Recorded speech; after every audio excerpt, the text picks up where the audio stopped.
안녕하세요. 저는 7살, 5살, 10개월 아들 셋을 육아 중인 엄마입니다. 10년 전에 결혼했으니 시댁과의 인연은 딱 10년이네요. 그동안 특별한 문제 없이 잘 지냈습니다.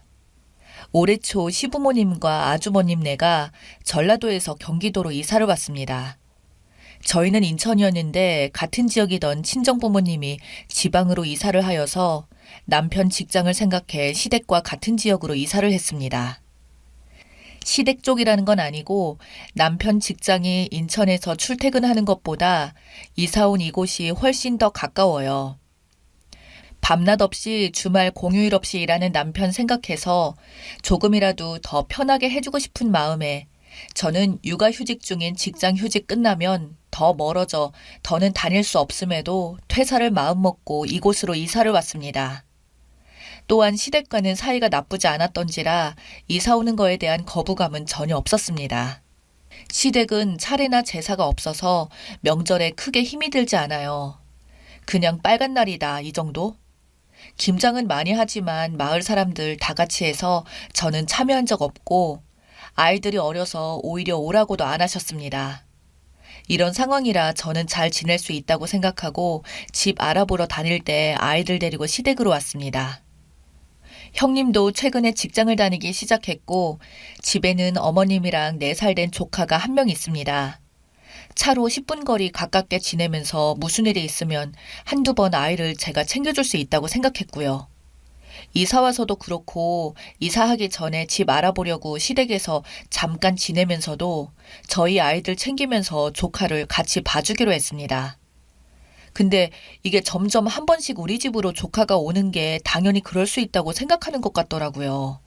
원래도 잘 안 했지만 막내 시동생과 조카가 우리 집에 늦게까지 있고 형님이고 어머님이고 점점 연락조차 안 하는 거예요. 아주버님은 일 때문에 집에는 거의 없어서 이런 상황을 모를 테니 말할 것도 없고요. 근데 오늘 같은 경우는 너무 화가 나더군요. 형님이 토요일도 일하고 평일에는 늦게까지 일하니 어머님께서 조카를 챙기시는데 오늘은 2시쯤 막내 시동생과 조카가 왔습니다. 저희 집 10개월 막내 아들이 최근에 장염에 걸려서 많이 힘들어하고 있고 잠도 못 자고 많이 보챕니다. 시댁도 알고 있어요. 제가 말했거든요. 시동생 말로는 집에 시부모님이 2분 다 계시다고 했습니다. 저도 스트레스에 수면 부족과 몸이 안 좋아 약을 먹었었는데 최근에 아이가 아프니 제가 병원을 못 가고 지금도 일주일 동안 못 가고 있습니다. 그래도 막내 시동생은 저희 집 오면 저한테 아예 조카를 챙기라고 오는 게 아니라 진짜 조카가 심심해서 데리고 오거든요. 막내 시동생도 야근하고 아침 일찍 첫 차 타고 오전에 집 와서 한 2시간 자고 조카랑 점심 먹고 넘어왔더라고요. 그러니 시동생한테는 제가 뭐라고 하기도 그래요. 애들 챙기면서 막내 약 먹이고 2시간 동안 잘 동안 저희 애들 낮잠 자게 하고 같이 자고 싶었지만 삼촌이랑 사촌 동생 왔다고 잘 생각이 없어 보이더라고요. 그래서 낮잠 안 재우고 애들 공부 봐주고 조카 책도 읽어주고 저녁 챙겨 먹이고 바쁘게 시간 가는 줄 모르다가 저녁 8시가 되었습니다.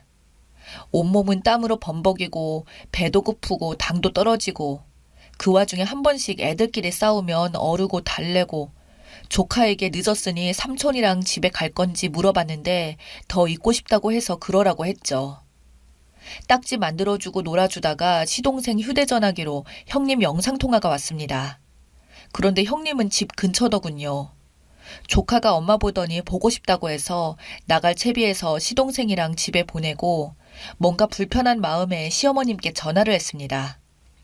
어디시냐고 했더니 형님 일 끝나고 집에 와 같이 저녁 먹고 운동도 할 겸 공원 나왔다고 하네요.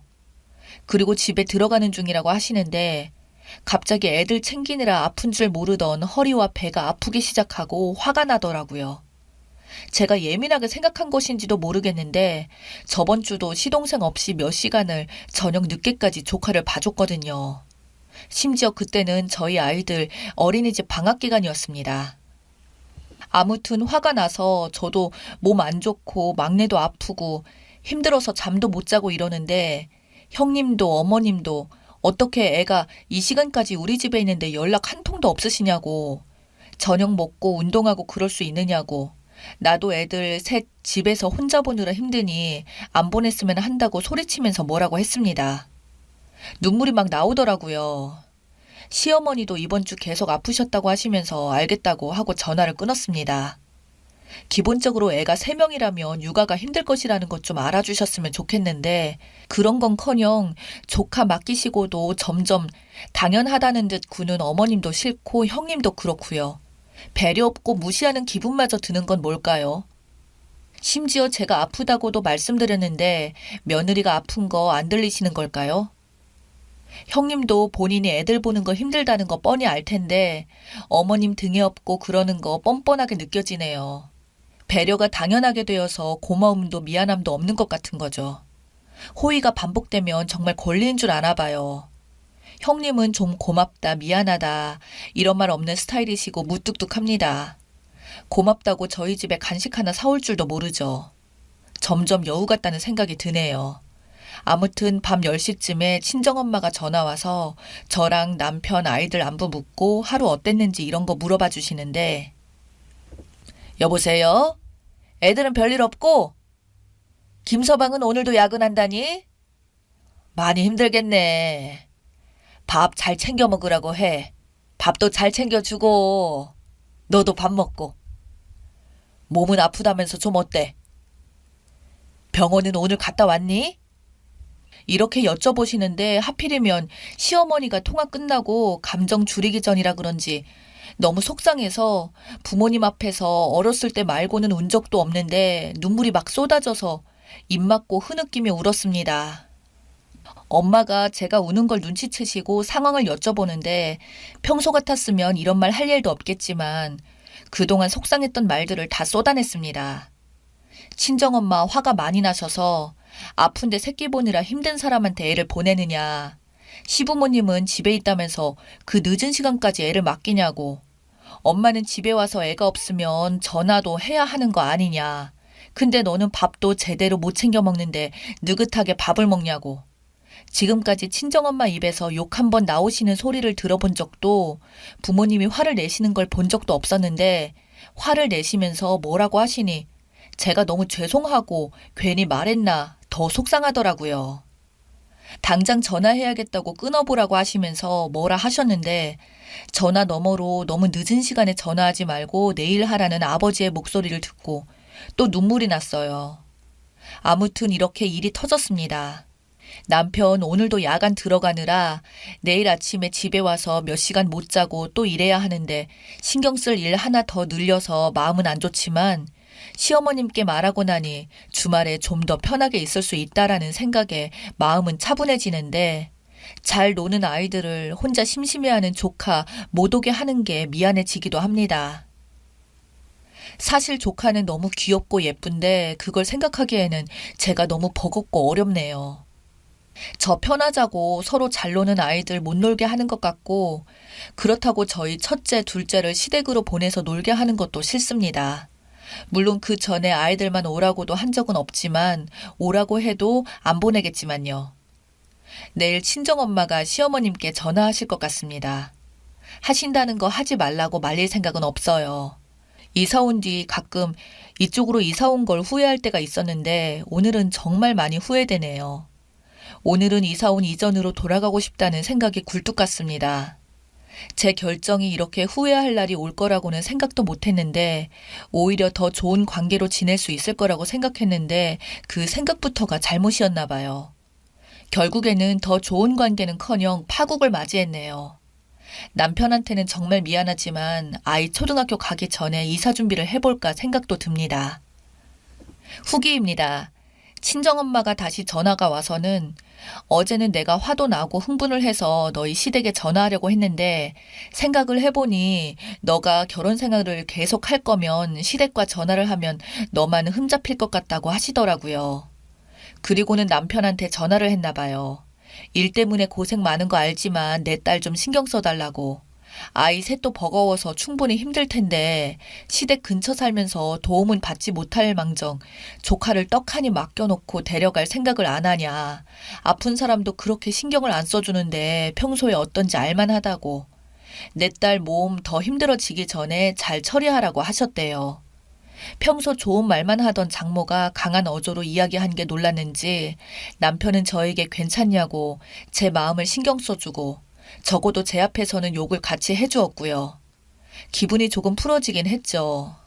그리고는 자기가 대신 아주버님한테 말해주냐고 묻더라고요. 그건 또 신경 쓰이더라고요. 아주버님도 세세하게 잘 모르시는 것 같은데 형제간에 오해가 생기는 건 싫으니까요. 제가 처리하기로 했죠. 대신 제가 결정하는 것에 무조건 따라주겠다는 약속을 받았어요. 어머님은 아들과 통화하셨는지 어땠는지, 몸은 어떠냐 물어보시고 형님이 직장에서 힘든 일이 있어서 달래주려고 그랬다는 둥, 안 그래도 반찬 싸서 가려고 했다는 둥, 말도 안 되는 변명을 하시더라고요. 대충 끊으려고 했는데 앞으로는 아플 때는 안 보계시겠다고 하시더라고요. 그럼 평소에는 보내시겠다는 건가 싶어서 형님하고 이야기하겠다고 하고 끊어버렸습니다. 제가 그동안 기본적으로 많이 힘들었다는 생각을 못 하시는 듯 했습니다. 딸이 아니라 그런가 봐요. 그보다도 저는 형님이 연락도 없는 것이 너무 괘씸한 거예요. 조카가 누구 아입니까? 어쨌든 이런 일이 생겼고 이야기를 들었을 텐데 미안하다는 한마디는 해야 하는 거 아닙니까? 어떤 말도 연락도 없었습니다. 그래서 벼르고 있다가 그 일이 있고 그 다음 주 일요일 날에 갑자기 일이 생겼다고 하고 아이 셋을 데리고 들이닥쳤습니다. 어머님과 형님은 엄청나게 당황하시더라고요. 몇 시간만 봐달라고 하고 애들 놓고 도망치듯 탈출해서 친구들 만나서 커피 마시고 왔습니다. 얼마 만에 자유인가 싶어서 이것이 천국인가 싶더라고요. 솔직히 10개월짜리 아기가 좀 걱정이 되었는데 작정한 일이니만큼 저질러 버렸습니다. 의도적인 거 알았겠지만 그동안 제가 아이 돌봐준 게 얼마인가요? 입구에서 형님의 그 씹은 표정 아직도 기억나네요. 그리고 최종적으로 댓글 써주신 분들 말대로 당장 집을 뺐습니다. 남편도 친정엄마가 한 말이 있어서 그런지 제가 요새 미친 사람처럼 히스테리를 부려서 그런지 별말 없이 따라주더군요. 시어머님이 지금 그때 일 때문에 그러는 거냐며 노발대발 하셨지만 어쩌겠습니까? 이미 집을 구한 상태인 것을. 겪어보지 않는 일이라 시댁과 가까이 산다는 걸 너무 안일하게 생각한 저의 잘못이네요. 혹시나 여러분들도 시댁 근처에 이사를 생각하고 계신다면 도시락 싸서라도 말리고 싶습니다. 저는 이제부터라도 만만한 며느리에서 벗어나 보려고 합니다. 우리 아이들 새 키우는 거에 집중해서 잘 키워야겠어요.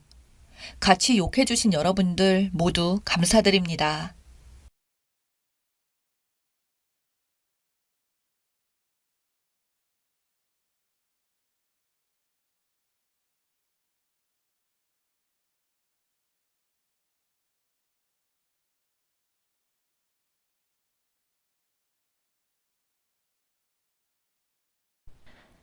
안녕하세요. 제 소개를 한 줄로 하자면 결혼 생활 1년도 못 채우고 이혼한 26살 여자입니다. 제가 좀 어린가요? 하지만 결혼 후 받았던 갖은 고난과 핍박 등 사연도 많아요. 원래 페이스북 포함한 어떤 SNS도 하지 않는데 연애 때부터 결혼, 그리고 이혼을 하게 된 과정까지가 너무 허탈하고 많은 생각이 들어서 한번 써보려고 이곳에 가입해버렸습니다. 주변 사람들에게 이래저래 말할 수도 없는 성격이라 익명으로나마 속풀이 좀 할게요. 제 이야기 좀 들어주실래요? 제가 25살에 남편하고 결혼을 했습니다. 혹시나 일찍 결혼해서 혼전 임신 생각하시는 분들도 계실 테지만 혼전 임신 그런 거 전혀 아니고요. 그냥 제가 너무 어리고 세상 물정도 모르고 멍청해서 결혼을 결정했던 것 같습니다. 남편은 저보다 7살이 많습니다. 뭐가 그렇게 좋았던지 이 남자 아니면 안 될 것 같고 평생 살겠다는 생각을 해서 결혼까지 하게 됐네요. 지금 생각하면 정말 콩깍지가 쓰였다고 후회를 하지만요. 저는 흔히 말하는 금수저까지는 아니더라도 은수저 되는 부모님 밑에서 자랐습니다. 사업하시는 부모님 덕에 남들보다 좀 더 풍족하게 지냈다고 생각해요. 제가 외동딸이고 남들보다 조금 체구도 작고 어렸을 때부터 잔병치레도 많았던 탓에 부모님은 저에게 아낌없이 모든 것을 해주려고 하십니다. 그렇다고 제가 버릇없는 행동을 해도 가만두셨던 것은 아니고 예의 예절 중요시하며 바르게 자랐다고 생각해요. 대학교를 입학했으나 하고 싶은 일을 찾아 자퇴를 결심했을 때도 제 편에 서서 다른 배움의 길을 열어주시고 제 명의로 되어 있는 작은 가게도 차려주셔서 하루하루를 즐겁게 보냈습니다. 이렇게 제 이야기를 존중해 주시는 부모님 덕에 마찰 한 번 없이 착하게 자랐습니다. 남들처럼 연애도 하고 지내다가 현재 남편을 만나게 되었습니다. 당시 23살이었던 저는 어린 또래만 보다가 30대의 남편에게서 어른스러움을 느끼고 기대고 싶어서 결국 결혼까지 결심을 했습니다. 그땐 제가 많이 좋아했었기에 제가 남편보다 돈을 더 많이 벌어도 남편이 장남이라도 별 생각이 없었어요. 둘이 좋으면 될 줄 알았습니다. 그런 것들이 결혼 생활의 장애물이 될 줄은 생각지도 못했어요. 정말 너무 어려서 아무것도 모르는 것이었죠. 지금 제 짧은 생각을 너무 후회해요. 저희 부모님 하나뿐인 딸이 시댁에서 고생할까봐 예단, 혼수 뭐 하나 빠지지 않게 해주셨고 심지어 남편이 집을 해올 때 부족한 3천만 원을 이자 없이 주셔서 매달 100만 원씩 드렸습니다. 거의 5대5로 결혼을 했지만 제가 돈을 조금 더 벌기에 저축하고 쓰는 돈은 제 돈이 조금 더 많죠. 상견례 자리에서도 시부모님은 크게 나쁜 기세가 없으셨고 그렇다고 치켜 세울 만큼 좋은 분들도 아니셨지만 크게 볼일 없다고 생각한 게 실수였습니다. 고등학교 교사라는 누나분은 하나부터 저를 가르치려 들고 시부모님들은 어려서 모른다며 무시하셨으니 매일같이 저를 불러 일을 시키려고 하셨습니다. 이런 말 하기 부끄럽지만 어릴 때부터 하고 싶은 것 전부 하라고 지원해 주셨던 부모님 덕에 한식, 일식, 양식 자격증도 가지고 있고 요리를 좋아하던 터라 집에서 정말 남들보다 잘해 먹는 편입니다. 그런데 시부모님들은 1부터 10까지 다 마음에 안 들어 하셨고요. 돈가스 카레를 해먹던 날 연락 없이 방문하셔서 저녁 메뉴가 이게 뭐냐며 카레 돈가스가 웬 말이냐 어려서 뭘 모르네 우리 아들을 여지껏 이런 거 먹였냐고 난리가 났어요. 사연 들으시는 분들 중에 60대 넘으신 분들께 여쭤봅니다. 돈가스와 카레가 그렇게 제가 혼날 만큼 나쁜 메뉴인가요? 그때는 저도 조금 화가 나서 연락 없이 오셔서는 무슨 말씀이시냐고 기분 나쁜 티를 조금 냈었고 싸늘하게 헤어졌습니다. 그 외에도 어머님 아버님 결혼기념일이라며 조카들까지 모두 불러 삼계탕 10인분을 퇴근 후 저보고 준비하라고 하시고 오늘 허리가 아프셔서 집 청소를 못했다고 시댁 와서 설거지랑 마당 청소 좀 해달라고 하신 적도 있습니다. 심지어 청소는 일주일에 한 번 정도 이루어졌고요. 남편은 그냥 무시하라고만 하고 어떤 중재도 없었습니다. 처음에는 무시하라고 하는 것이 저를 두둔해준다고 생각했어요. 하지만 늘 같은 상황에서도 무시하라는 말을 일관하며 어떤 해결도 해주지도 않고 오히려 네가 참으라고 하는 남편이 참기 힘들더라고요. 점점 이 부분이 가장 서운해지더군요. 또 한 번은 이런 적이 있습니다. 저희 아빠가 정비공장을 운영하시는데 규모가 꽤 됩니다. 직원분들도 많으시고요. 그런데 어느 날 시아버지가 저한테 말도 없이 아빠를 찾아가셔서 차 수리를 맡기시고 온 적도 있고요. 아빠가 사장이다 보니 이리저리 거래처 방문할 일이 많아 정작 공장에는 직원분들만 계시는데 직원분들께 아빠 이름을 말하며 호통치시고 차만 맡겨놓고 계산도 없이 오시고 부품이 좀 낡은 것 아니냐며 외상으로 새 것으로 갈아달라고 하신 적이 있습니다. 저한테 막대하시는 것도 너무 속상한데 부모님에게까지 민폐를 끼치시니 정말 너무 부끄럽고 화가 났습니다. 심지어 저희 아빠는 제가 부끄럽고 죄송한 마음이 들까봐 저한테 말도 안 하고 2-3번 정도 요구를 들어주셨다네요. 남편이 이놈도 알고 있었으면서 저한테만 숨겼던 거고요. 결국 아빠가 자꾸 이러시면 곤란하다고 거절을 한 걸 가지고 시아버지가 저한테 곧바로 전화를 날려서 호통치셔서 알게 되었습니다. 그때 처음 그 상황을 두고 까무러치는 줄 알고 남편한테 이야기했는데 남편이 알고 있어서 더 큰 배신감이 들었습니다. 저희 부모님 성격이 정말 다정다감하시고 큰 소리 내는 건 안 좋아하시는 분들이라서 저한테 말도 못하고 그렇게 저 몰래 공짜로 차 수리를 해주셨다고 생각하니 진짜 눈물이 나도 죄인이 이런 기분일까 싶었습니다. 결혼 잘못한 죄인이요. 엄마가 일본, 홍콩 여행을 자주 다니시는 걸 좋아하셔서 제가 대학 자퇴하고 처음으로 아르바이트를 해서 번 첫 월급을 몽땅 털어서 부모님 제주도 3박 4일 보내드린 적이 있습니다. 그때 제가 21살 때 편의점 일해서 여행 보내드린 거라 마음이 뿌듯했었는데 부모님도 그걸 기억하시고 이번에 제주도를 한 번 더 다녀오시면서 그 기억이 나서 장문에 손편지를 써서 우리 집에 우편으로 보내셨습니다. 부모님은 손편지를 가끔 써주시는 다정한 분들이세요. 그런데 그걸 남편이 보고 난리가 났던 거예요. 부모님 제주도 보내드렸다고요. 그래서 아니라고 어렸을 때 아르바이트해서 번 돈으로 보내드렸던 옛날 이야기를 하니까 그래도 기분이 나쁘다고 말을 하네요. 왜 나쁜지 모르겠지만 한다는 말이 자기 부모님도 일본을 보내달래요. 우리 부모님 제주도 갔다고 시부모님들도 여행 간다고 한다는 게 이해도 안 되지만 왜 우리 부모님 제주도 갔다 오는데 시부모님들은 일본일까요? 말도 안 되는 소리 하지 말라고 했는데 그걸 또 시부모님께서 전화해서 며느리가 여행 보내준다는 소리를 늘어놓아서 저는 안 보내드릴 거라고 난리를 해서 집안 날려먹을 뻔한 적도 있습니다.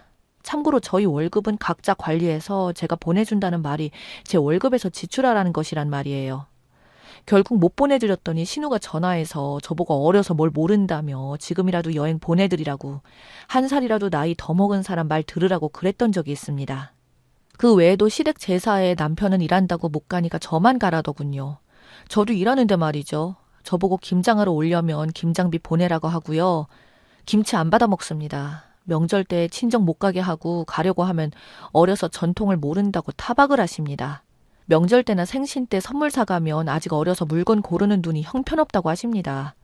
또 보통 떡국을 할 때 멸치나 고기로 육수를 내어서 하는 걸로 알고 있습니다. 어느 날은 저한테 10인분의 떡국을 끓이라고 하시더라고요. 10인분은 한번 끓여본 적은 없지만 떡국은 나름 자신이 있어서 정성껏 준비를 했습니다. 그런데 어머님이 맛을 보시고는 난리가 났고 이게 식당에서 조미료 넣은 떡국이지 어디 손님을 대접하냐고 하시면서 10인분의 양을 다 버리시더라고요.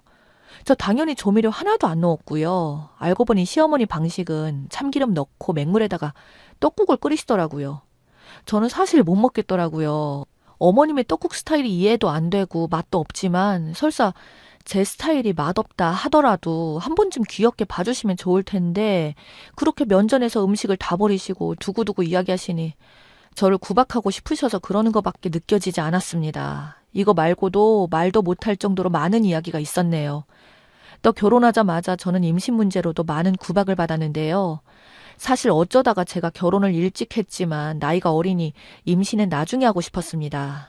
그런데 결혼 2달째부터 임신 언제 하냐, 아들을 갖기 위해 노력하고 있냐부터 몇 명 낳을 거냐 등등 어린 제가 감당하기 어려운 간섭들로 지나치게 다가왔습니다. 처음에는 잘 안 된다는 식으로 일관했고 남편도 어물쩍 넘어갔지만 점점 어머님의 간섭이 심해지자 남편도 그냥 임신하자는 식으로 말을 하고 저 혼자 외로운 싸움이 시작된 것 같더라고요. 결국 솔직하게 아이는 나중에 가지고 싶다고 말을 했을 때는 정말 제 얼굴로 뭐가 날아오는 줄 알았습니다. 고래고래 소리를 지르시며 온갖 물건을 사방에 던지시질 않나 시댁에 갈 때마다 스트레스였습니다.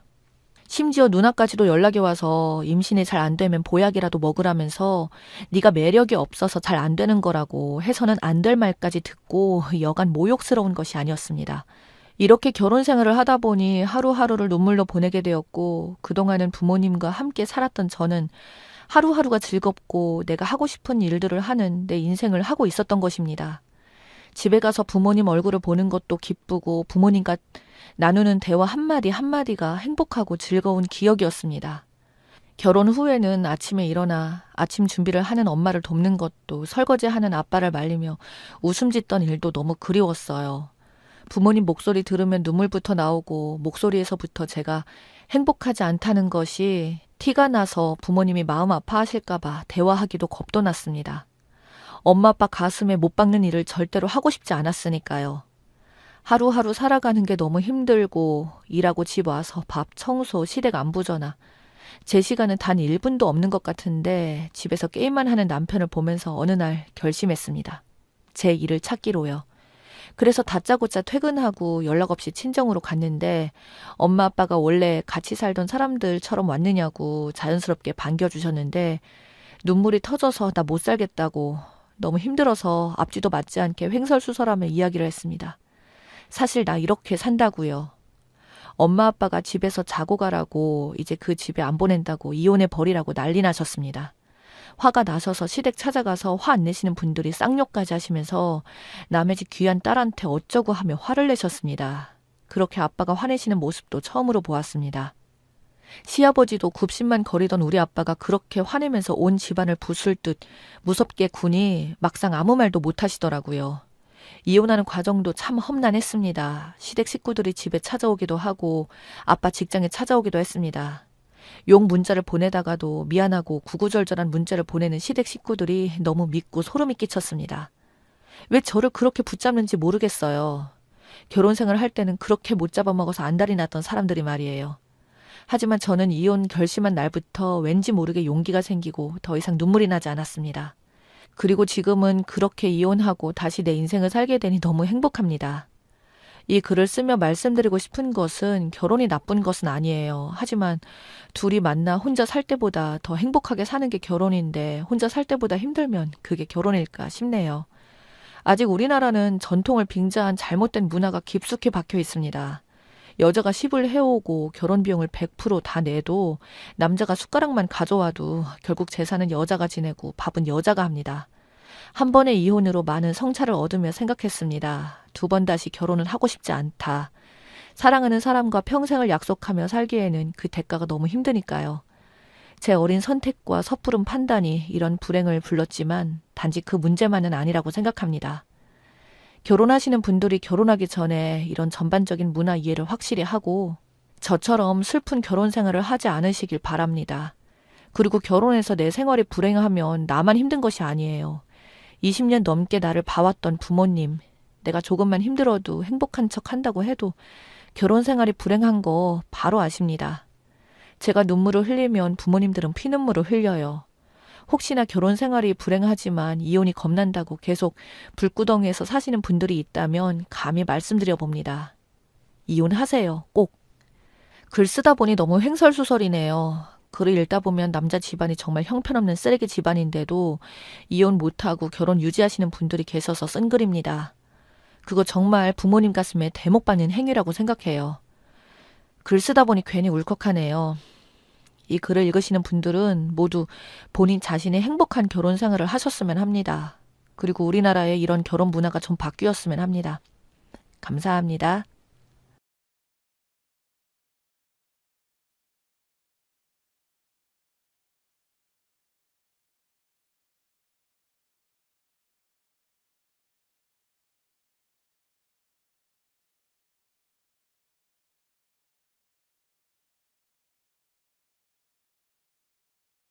어느 새벽 갑작스레 초인종이 울려댔어요. 남편과 저 둘 다 깊은 잠에 빠져 있었기에 처음에는 초인종 소리를 잘 못 들었습니다. 그렇잖아요. 새벽 3시가 훌쩍 넘은 시간에 초인종이 울릴 것이라고 생각이나 했겠습니까? 문득 잠결의 소리를 들은 것 같긴 했지만 꿈인지 생시인지 분간이 안 될 정도였습니다. 하지만 초인종 소리는 계속해서 울려댔고 결국 제가 눈을 뜬 채 주변을 두리번거리다가 남편을 흔들어 깨웠습니다. 자기야, 일어나 봐. 왜 그러는데? 나 피곤하단 말이야. 자기야, 지금 누가 초인종을 누리고 있는데 자기는 안 들려? 그 순간 다시 초인종 소리가 요란하게 울려댔어요. 아니, 이 새벽에 누구야? 정신 나간 거 아니야? 거봐, 내가 잘못 들은 거 아니지? 나 무서워. 새벽에 누가 초인종을 누르겠어. 자기는 있어봐. 내가 나가볼게. 자기야, 절대 문 열지 말고 밖에 누가 있나 인터폰 확인부터 해봐. 혹시 모르는 사람이 서 있으면 절대 문 열어주면 안 돼? 알았어. 남편이 잔뜩 양미간을 찌푸린 채 현관으로 향했습니다. 그리고 저는 혹시나 하는 마음에 잔뜩 긴장한 채 현관을 노려보고 있었고요. 그런데 다음 순간 남편의 외마디 외침이 들려왔습니다. 왜 그래? 무슨 일이야? 아는 사람이야? 진짜 미치겠네. 민지가 왔는데? 뭐? 이 시간에? 아가씨가? 너무나 놀란 마음에 제 입에서 그 말이 툭 하고 튀어나왔습니다. 남편이 다시 양미간을 잔뜩 찌푸린 채 문을 열었는데요. 오빠 동생 왔어. 왜 이렇게 문을 늦게 오는 거야? 시누이가 비틀비틀거리며 집 안으로 들어왔습니다. 야, 이거 미쳐도 단단히 미쳤구나. 너 지금 몇 신 줄이나 알아? 아, 진짜 뭐 이렇게 막 나가는 게 다 있어. 오빠 미안. 보다시피 내가 술을 너무 먹어서 지금 집에 들어가면 아빠한테 뒤질 것 같단 말이야. 아빠가 한 번만 더 술 취해서 들어오면 내 머리를 확 밀어버린다고 했거든. 잘하는 짓이다. 너 요즘도 술 먹고 다니는 거냐? 도대체 넌 언제 정신 차리려고 그러나? 너 고등학교 졸업하고 제대로 된 일 한 번 해본 적 있어? 도대체 너 왜 그러는 건데? 알았어. 내일부터는 진짜 열심히 살 테니까 이번 한 번만 봐줘라. 오빠가 아빠한테 전화해서 나 여기서 놀다가 잠들었다고 한마디만 해줘. 내가 이렇게 부탁할게. 신우이가 비틀비틀거리며 거실로 들어오다가 저와 두 눈이 마주쳤는데요. 언니, 우리 언니도 있었네. 언니, 난 어디서 자면 돼요? 작은 방? 근데 지금 뭐 하고 있어요? 신우이가 왔는데 이불 깔아줘야죠. 네, 잠시만 소파에 앉아 있어요. 그리고 지금 새벽이니까 목소리 좀 낮춰주세요. 밑에 집에 깨면 안 되거든요. 아, 뭘 밑에 집에까지 걱정하고 그래요. 신우이가 큰 소리로 말하고 있었는데요. 그 순간 남편이 신우이 등짝을 날려버렸어요. 너 입 다물고 조용히 해. 그리고 네 새언니가 왜 네 이부자리를 준비해? 네가 안방 장롱에서 직접 꺼내서 깔아. 진짜 너만 보면 내가 복장이 터진다. 복장이 터져. 아니야 자기야. 내가 할게 괜찮아. 남편이 금방이라도 신우에게 달려들 기세였기에 제가 급히 남편을 말렸습니다. 그렇게 제가 작은 방에 이부자리를 준비해 주었고 신우이가 그 자리에 그냥 쓰러지듯 누워서 잠이 들었어요. 그 모습을 보며 남편이 제가 미안한 듯 말했습니다. 자기야, 정말 미안해. 저런 게 동생이라는 게 참. 괜찮아. 자기 피곤할 텐데 얼른 자. 내일 출근해야지. 진짜 미안. 아, 근데 내가 아버지한테 전화 안 해주면 쟤 죽을 텐데. 아, 저 화상을 어떡하면 좋냐? 저 인간 때문에 괜히 엄마만 욕먹는 거 아닌지 모르겠네. 아버지한테 그냥 사실대로 말하자니 뻔히 아실 것 같고. 그럼 아침에 내가 아버님께 전화드릴까? 당신이? 아버님이 내 말은 잘 믿어주시잖아.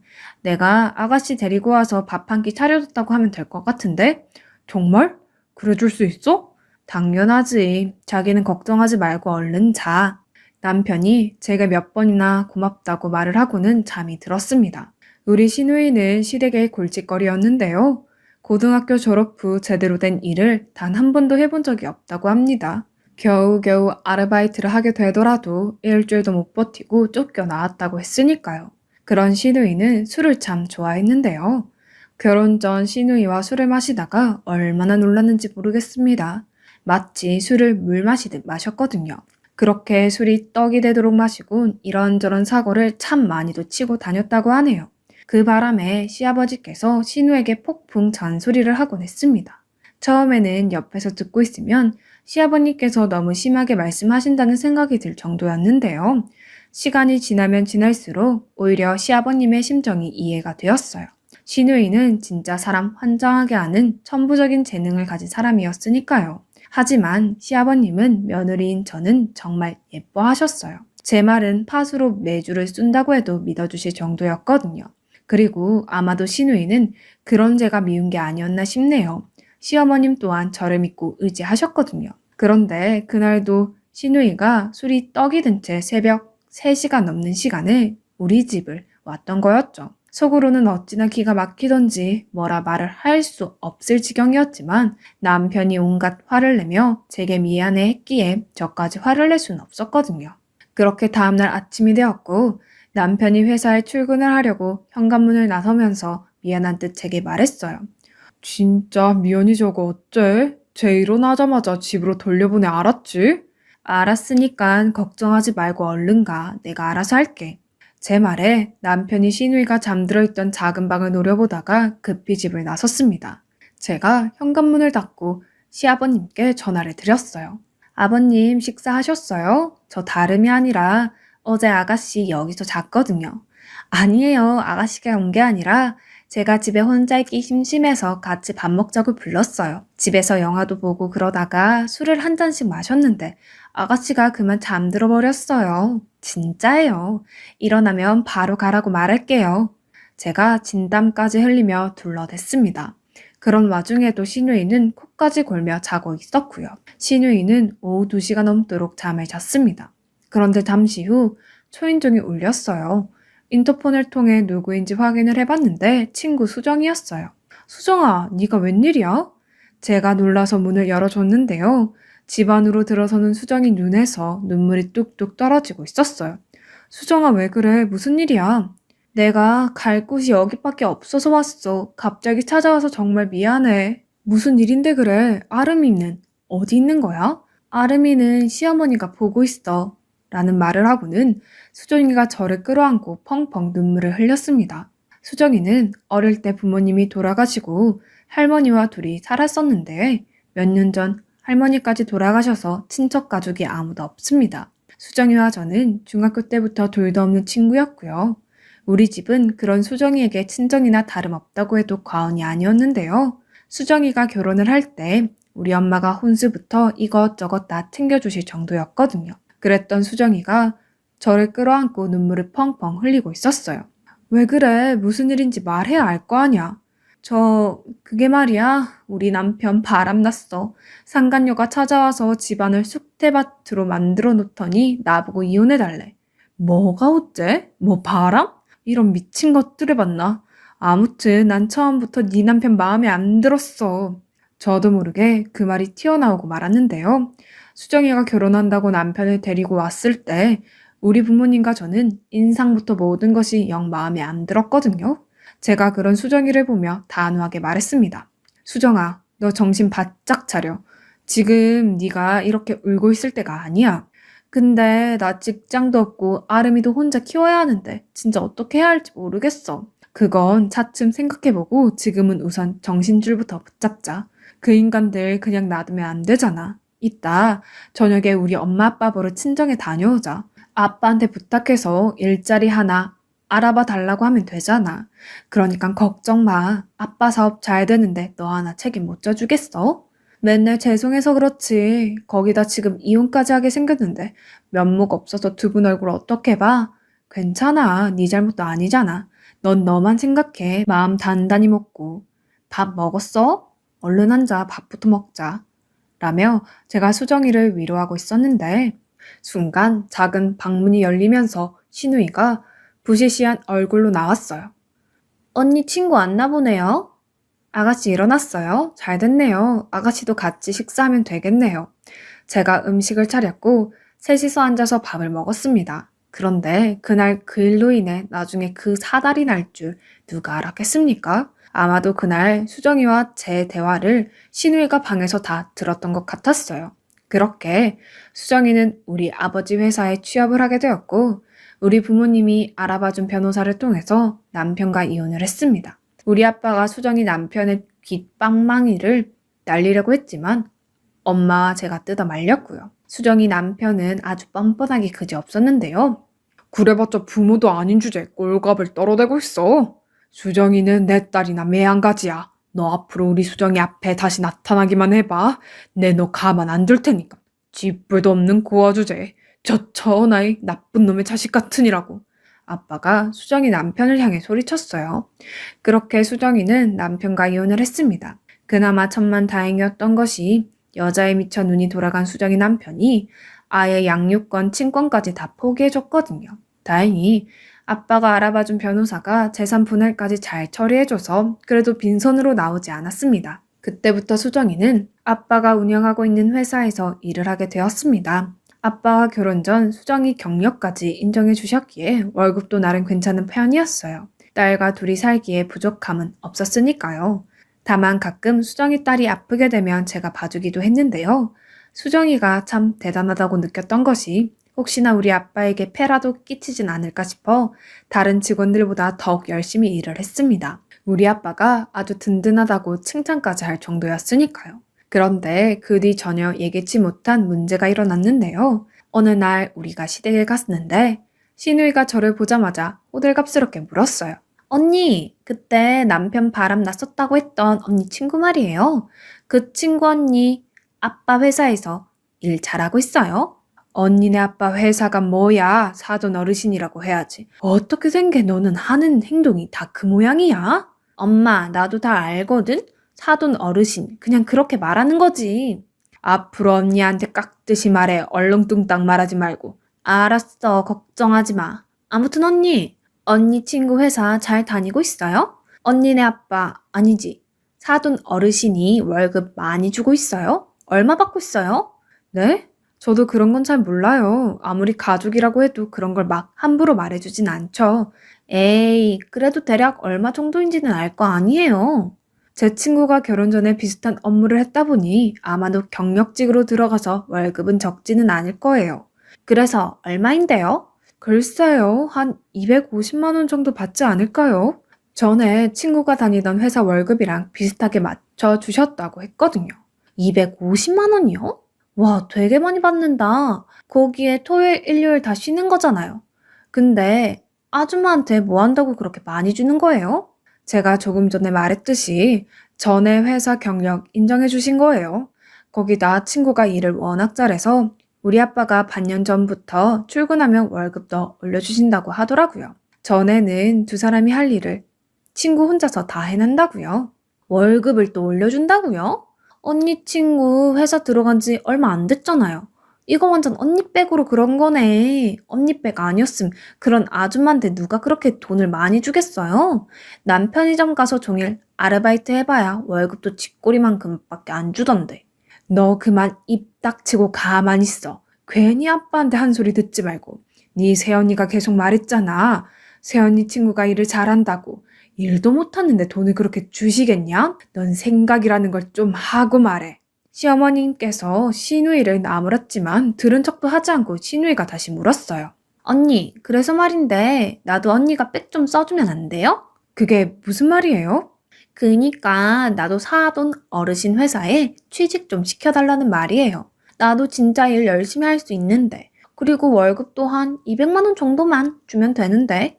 아가씨, 죄송한데 그래도 그건 좀 아닌 것 같아요. 아무리 그래도 사돈 지간이잖아요. 많이 불편할 것 같아요. 언니, 진짜 말 서운하게 하네요. 그럼 언니 말은 시누이인 나보다 언니 친구가 더 중요하다. 그 말인 거네요?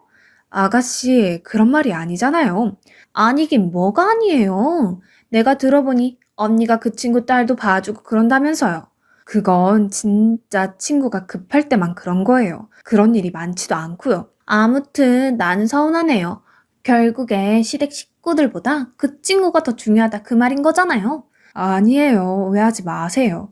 제 친구는 그런 쪽으로 일도 오래 했던 친구라 경력직으로 들어간 거라니까요. 거기다 어릴 때부터 같이 살다시피 해서 그냥 가족이나 마찬가지고요. 저야말로 진짜 언니 가족이 있지 않아요? 그러니까 말 좀 잘해주세요. 제발요. 신우이가 막무가내로 졸라대기 시작했는데요.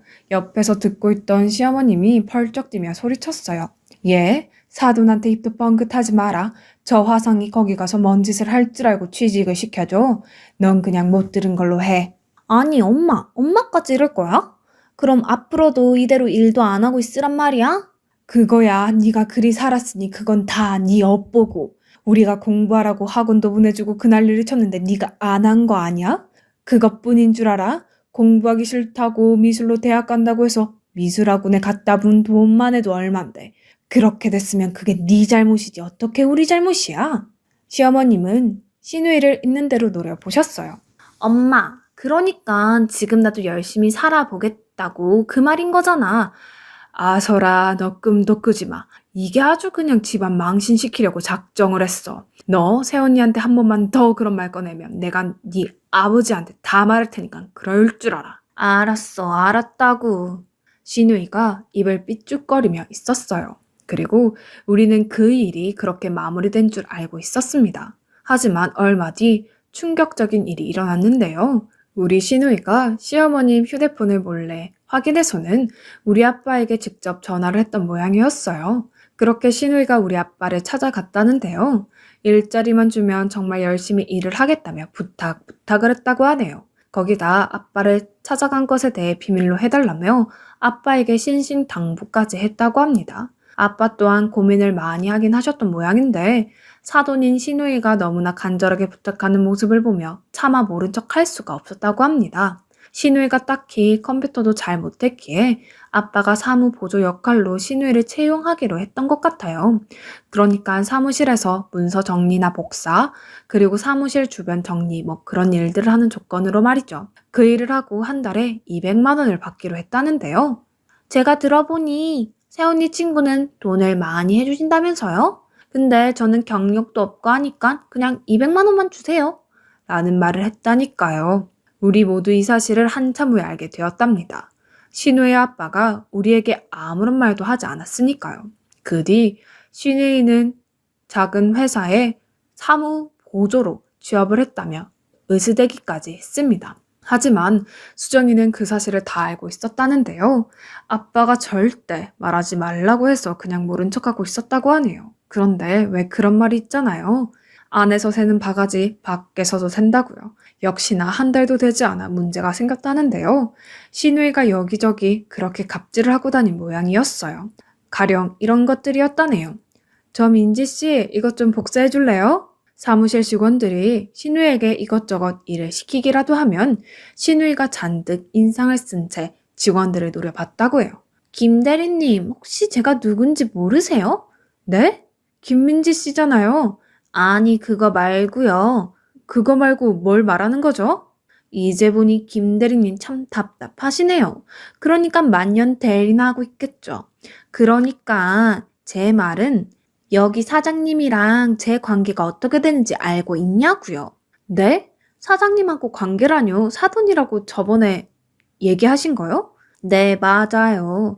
여기 사장님이 우리 새언니 아버지다. 그 말이에요. 그러니까 저는 우리 새언니 신우이고요. 근데 사장님 사돈인 저한테 이런 심부름을 시키는 게 맞다고 생각하세요? 아니, 그건 사적인 부분이고 여긴 회사니까 공적인 부분 아닙니까? 김민지 씨는 우리 회사에 사무 보조로 들어왔으니까 당연히 복사하는 일을 해야 하고요. 김 대리님은 진짜 눈치가 없네요. 내 말 한마디면 김 대리님 잘릴 수도 있어. 그러니까 조심해야죠. 그런 거 안쪽에 저 사람 시키면 되겠네요. 저 사람은 가족도 아닌데 남편이 바람나서 이혼당하는 바람에 우리 새언니가 여기 취직시켜준 거거든요.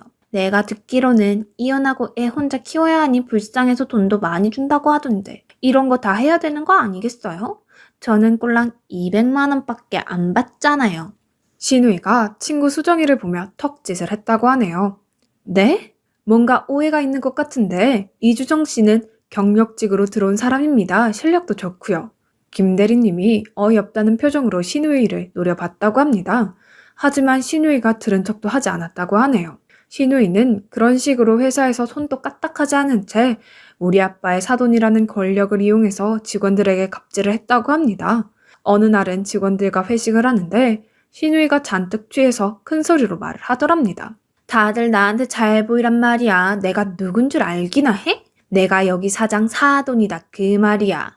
근데 아직도 사태 파악 못하고 나한테 이런저런 심부름 시키는 사람이 있다 그 말이야. 앞으로 그런 일 없도록 주의 좀 해줘요. 라는 말까지 했다고 하니까요. 그 말에 직원들의 표정이 이루 말할 수가 없을 정도로 일그러져 있었다고 하네요. 거기다 신우이는 근태도 엉망이었다고 합니다. 술만 마시면 다음날 12시가 다 되어서 출근했다고 하는데요. 출근하자마자 해장을 한다며 밥을 먹으러 나갔다고 하네요. 그런 일이 몇 달간 반복됐던 모양이었어요. 어느 날 수정이가 찾아와서는 이런저런 말을 하며 제 눈치를 봤어요. 며칠 전에 시어머니한테 전화가 왔더라. 뭐? 갑자기 전화를 왜 했대? 그 미친 인간 상간녀랑 헤어졌다고 나보고 다시 잘해보면 안 되겠냐고 하더라. 아마도 내가 지금 돈도 벌고 그러고 있다고 하니까 아쉬워진 모양이야. 그 인간도 나한테 계속 전화해대고 난리도 아니야. 그렇게 죽고 못 살더니 몇 달 못 살고 헤어진 모양이더라고. 지금 아주 폐인처럼 산다고 하더라. 그 상간녀한테 돈까지 뜯긴 모양인데 천벌 받은 거지 뭐. 그래서 뭐라고 했는데? 뭐라고 하긴 뭐라고 해. 웃기는 소리 하지 말라고 끊었지. 그리고 그 인간 전화번호랑 시엄마 전화번호 차단해버렸어. 수정이가 다시 한번 제 눈치를 보더니 어렵게 말을 꺼냈어요. 그건 그렇고 내가 진짜 이런 말 안 하려고 했는데 니네 신우이 말이야. 우리 신우이가 왜? 니네 신우이 우리 회사 다니는 거 모르지? 뭐? 우리 신우이가 아빠 회사를 다니고 있단 말이야?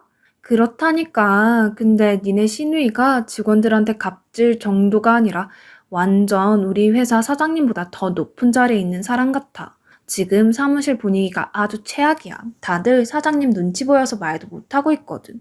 근데 도저히 안 되겠다 싶어서 말하는 거야. 그게 무슨 소리야? 놀란 제가 수정이에게 자초지종을 물었고 수정이가 한숨 까주시며 빠짐없이 다 말해줬습니다. 그 와중에 수정이한테도 참 못된 짓을 많이 했더라고요. 너무나 기가 막혔던 건 수정이와 직원들이 그동안 신우이가 직원들에게 했던 모든 망언들을 녹음까지 해놨을 정도였으니까요. 그렇게 신우이의 만행이 만천하에 드러나게 되었습니다. 제가 아빠에게 전화를 해서 어떻게 입사를 한 것인지 캐물었거든요.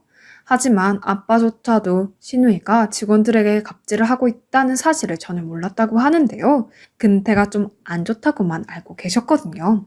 결국 제가 시댁 가족들이 모인 자리에서 그동안 있었던 일을 다 말해버렸습니다. 그 사실을 알고 시부모님께서 경악을 금치 못하셨는데요. 네가 지금 무슨 짓을 했는지 알기나 해? 내가 뭘 잘못했다는 거야. 사실 딱 맞는 이야기잖아. 아니, 내가 사장님이랑 사돈관계인데 나한테 복사 따위나 해오라는 게 말이 되는 소리야? 너 아무리 그래도 그렇지. 야, 꼴도 보기 싫으니까 너 당장 집 싸서 나가. 내가 갈 데가 어딨다고 나가? 그건 네가 알아서 하고 당장 나가. 시아버님께서 집안이 떠내려가라 소리치셨는데요. 가만히 앉아 계시던 시어머님께서 신우의 방으로 뛰어들어가시더니 신우의 옷들을 가방에 마구마구 구겨넣기 시작했어요. 그리고는 신우에게 그 가방을 냅다 던져버렸습니다. 어디 할 짓이 없어서 사돈 회사에 가서 그 난리를 쳐. 네가 제정신이야? 그 회사는 사돈 양반이 고생하면서 일군 회사야. 근데 그런 미친 짓을 해? 너 이제 우리 자식 아니니까 다시는 집에 들어오지 마. 이 정도면 우리도 너한테 할 만큼 한 거야. 새언니, 이제 어떻게 할 거예요? 이게 다 새언니가 얘기해서 그렇잖아요. 신우이가 바락바락 소리를 질러댔는데요. 순식간에 시어머님이 신우이의 깃방망이를 날려버렸습니다. 그동안 그런 시어머님의 모습을 처음 봤던 것 같아요. 시아버님조차도 놀라서 입을 다무지 못하셨거든요. 내가 널 잘못 키운 거야. 앞으론 딸 자식 없는 셈 치고 살 테니까 다시는 들어오지 마.